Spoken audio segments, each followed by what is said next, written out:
اور کتاب میں موسیٰ کا بھی ذکر کرو، بے شک وہ ہمارے برگزیدہ تھے اور رسول تھے، نبی تھے، اور ہم نے ان کو طور کی داہنی طرف سے پکارا اور باتیں کرنے کے لیے نزدیک بلایا، اور اپنی مہربانی سے ان کو ان کا بھائی ہارون پیغمبر بنا کر عطا کیا۔ اور کتاب میں اسماعیل کا بھی ذکر کرو، وہ وعدے کے سچے اور رسول تھے، نبی تھے،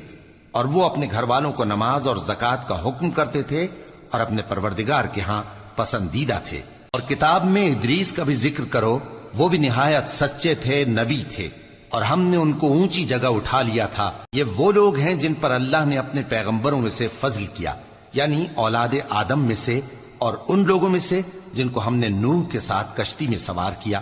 اور ابراہیم اور یعقوب کی اولاد میں سے، اور ان لوگوں میں سے جن کو ہم نے ہدایت دی اور جنہیں برگزیدہ کیا۔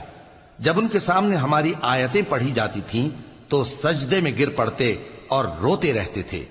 پھر ان کے بعد چند ناخلف ان کے جانشین ہوئے جنہوں نے نماز کو ضائع کر دیا اور خواہشات نفسانی کے پیچھے لگ گئے، سو ان قریب ان کو گمراہی کی سزا ملے گی۔ ہاں، جس نے توبہ کی اور ایمان لایا اور عمل نیک کیے تو ایسے لوگ بہشت میں داخل ہوں گے اور ان کا ذرا نقصان نہ کیا جائے گا، یعنی ہمیشہ کی بہشتوں میں، جس کا اللہ نے اپنے بندوں سے وعدہ کیا ہے کہ جو ان کی آنکھوں سے پوشیدہ ہے۔ بے شک اس کا وعدہ نیکوکاروں کے سامنے آنے والا ہے، وہ اس میں سلام کے سوا کوئی بیہودہ کلام نہ سنیں گے، اور ان کو صبح و شام کھانا ملے گا۔ یہی وہ جنت ہے جس کا ہم اپنے بندوں میں سے ایسے شخص کو مالک بنائیں گے جو پرہیزگار ہوگا۔ اور فرشتوں نے پیغمبر کو جواب دیا کہ ہم تمہارے پروردگار کے حکم کے سوا اتر نہیں سکتے۔ جو کچھ ہمارے آگے ہے اور جو پیچھے ہے اور جو اس کے درمیان ہے، سب اسی کا ہے،